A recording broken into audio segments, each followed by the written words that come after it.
Hello to my St. Peter's family. This is Anna Sudeth, and for those of you who don't know me, I'm the Director of Children Family here at St. Peter's by the Sea. And I am so grateful to be able to be here and to share with you a little bit about what it means for me to love one another, especially during this season when we can't do that in the ways that we're used to. I think in general, as a congregation, we do a pretty good job of loving one another in the congregation and in the community, but that's looking really different for all of us, both in our church life and in our lives at home and in work. I think most of you probably know this, but some of you may not, that I grew up here at St. Peter's. My family moved to the area when I was young, and when I was about 4 years old, we started attending St. Peter's by the Sea, and it's been a part of my life ever since. I was a part of the children's programs and the youth programs. I was married here. I've been working here now as the Director of Children Family Ministries for almost 9 years. And the community here, the people who are part of St. Peter's, have been significant parts of my faith journey, of who I've become, of how God has worked in my life. The people here have encouraged me through really difficult times in my life. They have stood up and cheered and celebrated during really important, special moments in my life. And I know that my faith life would not be the same if had I not had the people here at St. Peter's showing me what it looks like to share God's love with one another. And so it's always my hope that what I've received, I am going to give back. I'm receiving a second blessing now, having my family here. My husband and I were married at St. Peter's. My children have been baptized here. And my children are reaping the benefits of being a part of this community and being raised in this community that practices loving one another. And I've been thinking a little bit that my work in children ministries has in some ways prepared me for this time of quarantine and being apart and not being able to do things the way that we normally do them. Because for me, the hard part about loving one another now is that it looks so different than it normally does. A lot of times we express loving one another, maybe with giving a friend a hug, a good friend a hug, sitting and praying with someone when they're having a hard time, celebrating alongside each other at a vacation Bible school or a great gathering, or experiencing worship together. All those are relational experiences where we get to show love to one another in those spaces in real time. And we don't really get to do that now. There's not just the physical distance, but kind of a distance of time where we don't really get a live feedback from each other to show love. And I've been thinking about work in children's ministry because we usually consider it to be a ministry of planting a lot of seeds, but not always getting to see a lot of the fruit. Because in children's ministry, we put a lot of time into our youngest ones. We do art projects, we sing songs, we act things out, we tell Bible stories, all demonstrating the stories about how God has loved us since the beginning of time until now and into the future. But mostly we try and show through relationship what it looks like.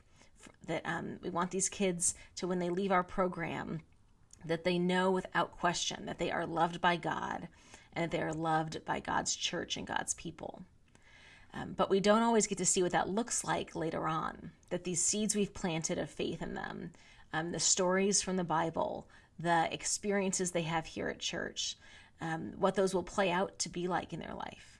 It is our hope, and we have faith in that hope, that the seeds planted in young children will continue to grow, and that when they encounter hard times or they have questions, they will be able to dig into these experiences that they've had, this kind of the soil and that's been set for them since childhood, knowing that God will continue to be with them in every step of the way. And so we are a ministry of hope, that what we're doing now will continue to be meaningful to them their whole lives long. And I've been thinking about what that means now for the year 2020. we do a lot of this in the same kind of way. Even a video like this, we kind of put out there in a hope that it will encourage people, that it will draw people closer to God, and that people will be encouraged even when we can't be together. And one of the things, so that's happened in our children's ministry now too.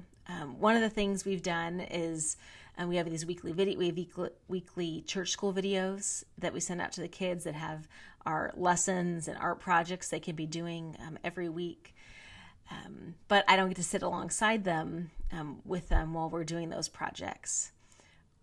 But my hope is that whatever kind of videos they're catching, knowing that they're not going to get them every week, that whatever they hear feels like a connection with them, and that they are drawing in a bit closer to God during this season, and they know that they are seen and heard. Earlier on this year, we weren't able to do our third grade Bible presentations and worship the way that we normally do. So instead, we were able to go and drop off those Bibles at our third graders' houses and pray with them from a safe distance and encourage them, because we didn't want them to miss that step of receiving their Bible and continuing on their faith journeys. One of the other things we've done is I took an outline of a sheep. We were talking about God being the good shepherd and how God watches over all of the sheep. And so I sent an outline of a sheep to the kids with an envelope for them to mail it back.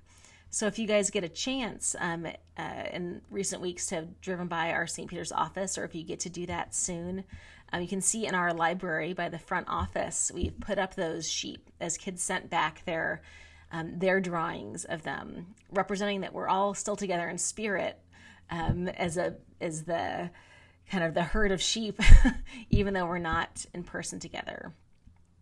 But the hope, in the same way in children's ministry when we're together, we kind of plant seeds that we hope will continue to grow. That's what we're doing now, is that in faith, we're putting things out there in love to one another, that we're not always sure how it's going to be returned. And so I wonder for you what that looks like. If that is writing a card to someone, or sending a note, or giving a call maybe that you normally wouldn't do, kind of putting things out there, maybe creating art for others to see. That there are ways that we can continue to demonstrate loving one another, that are seeds planted instead of kind of the normal relationship back and forth where we experience loving one another. For some of us, that might be in a position to give money to places where maybe we would normally go and serve, that we can provide financial resources now so ministries can continue, even if we can't physically be there. And so I encourage you to think about what that looks like right now, to love one another in a way that is the planting of a seed, and the blessing of that faith and hope that if you don't get to see the fruit of it, to know that it is still growing and that the fruit is coming, and that is God's job to grow the fruit. So I hope this week, as you kind of travel through whatever's in front of you, that you think about the seeds that have been planted in you, and then also ways in which you can take the love that you have received through Christ and plant seeds other places of faith. Look forward to seeing you all soon.